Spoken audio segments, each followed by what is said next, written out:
Chairman Cassidy, Ranking Member Sanders, and members of the committee. It is an honor to appear before you as President Trump's nominee to lead the Department of Labor. My discussions with many of you have been insightful and inspiring, reinforcing my commitment to serve our nation's workforce. Under President Trump's bold leadership following his historic November victory, I am uniquely prepared to lead this department with resolve and purpose. Before I begin, I want to take a moment to honor the incredible people who have supported me throughout my 24-year journey in public service. My parents, who became ardent fans of C-SPAN when I entered Congress, are here today offering their unwavering support. My twin daughters, Emily and Annie. Emily was here last week, and I know with the postponement, but she couldn't come back. She's 36 weeks pregnant, lives in Michigan, and her doctor said no more flying. So, Emily, I know you're watching, and I know you support me here today. And Annie, one's a Democrat and one's a Republican, and they have been my steadfast defenders, teaching me patience and the value of an open mind. And finally, my loving husband, Sean, my high school sweetheart, who has stood by my side through every triumph and challenge. To all of you, thank you.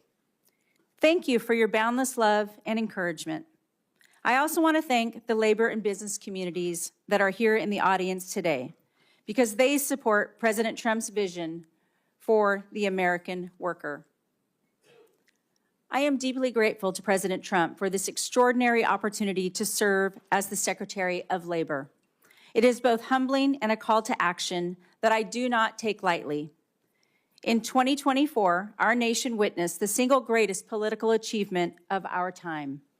President Trump has united a new coalition of working-class Americans like never before, with 59.6% of Teamsters backing him, historic support from African American and Latino voters, and record-breaking turnout in once solid blue cities and states.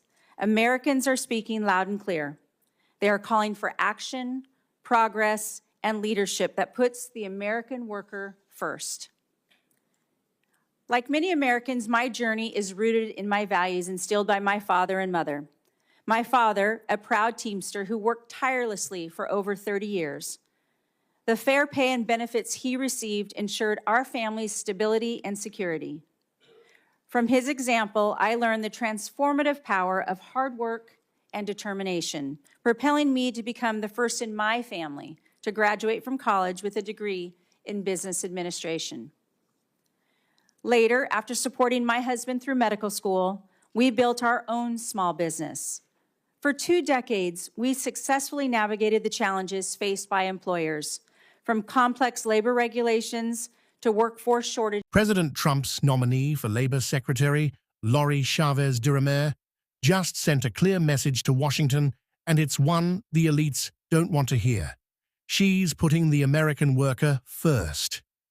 During her opening statement, Chavez-DeRemer doubled down on Trump's vision for a working-class revolution, calling his re-election the greatest political achievement of our time. And she's not wrong. With historic levels of support from unions, minority voters, and blue-collar Americans, the labor movement is shifting away from the radical left and toward conservative, common-sense leadership. She didn't shy away from the truth. Under Biden, wages have fallen, prices have soared, and layoffs are accelerating. 78% of Americans fear their kids won't have a better future. But under Trump's leadership, that can change. Chavez-DeRemer promises to fight for small businesses, expand job training, and modernize outdated labor laws. She's ready to challenge union bosses and bureaucrats who put politics over workers. The left is panicking because they know Trump is winning the working class. Will Chavez-DeRemer be confirmed? Let us know in the comments, and don't forget to like, share, and subscribe. For the truth the media won't tell you. And rising costs. These experiences have given me invaluable insights into the struggles and triumphs of American business owners. Insights I carried with me as mayor of one of the fastest growing Oregon communities and later as a member of Congress. In every role, my priority has been clear: to fight for the American worker and the business that drive our economy. Our current economic landscape has changed dramatically since my father worked in a creamery, demanding bold action and real change.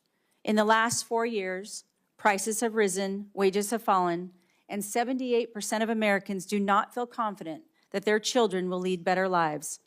We have also seen major companies like Hino Motors, General Motors, Ford, and Stellantis have accelerated layoffs at facilities across the country. To rebuild confidence and strengthen our workforce, we must invest in educational pathways beyond the traditional 4-year degree, ensuring that every American worker has access to the skills and training for long-term success. Part of that effort requires honest discussion about our labor policies. I know there has been a lot of conversation about my support of the PRO Act. Like President Trump, I believe our labor laws need to be updated and modernized to reflect today's workforce and the business environment. As a member of Congress, the PRO Act was the bill to have those conversations. Conversations that matter deeply to the people of Oregon's 5th Congressional District. I recognize that that bill was imperfect, and I also recognize that I am no longer representing Oregon as a lawmaker. If confirmed, my job will be to implement President Trump's policy vision, and my guiding principle will be President Trump's guiding principle, ensuring a level playing field for businesses, unions, and most importantly, the American worker. I also know that we will not always agree, but I promise there will never be surprises. My door will always be open, and I will never put my thumb on the scale. That commitment extends to the work ahead of the Department of Labor, which stands at a crossroads with a vital role in shaping a strong and resilient economy. As we confront these challenges, I know that everyone in this room shares the same goal: an economy where every American has the opportunity to thrive through good wages, safe working conditions, and a secure retirement.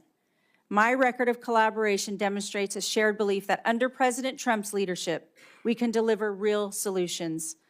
Putting American workers first is not just a vision, but a promise to fight for every working mom, single dad, small business owner, and every American striving for their fair shot at the American dream.